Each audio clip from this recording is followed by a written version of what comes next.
Unresolved trauma can be so multi-layered. It's one thing to recognize what has been traumatic in our lives, but it's another thing to make the connections and how those traumatic issues has affected us in our present. When doing trauma therapy, you have to work through all of those different nuances and steps.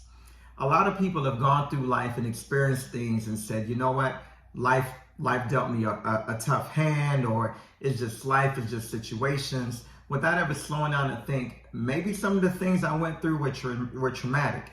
And oftentimes we will dismiss that by saying, you know what, that happened then, it's not affecting me now, I'm okay because I'm doing everything I need to do. I'm taking care of my family, taking care of myself, I'm going to work, I'm taking care of my responsibilities.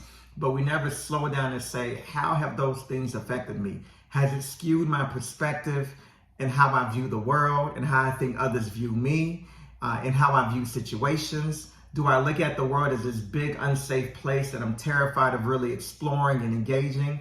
Or do I see it as, although there is ills and chaos in the world, there's still a lot of beauty to it as well?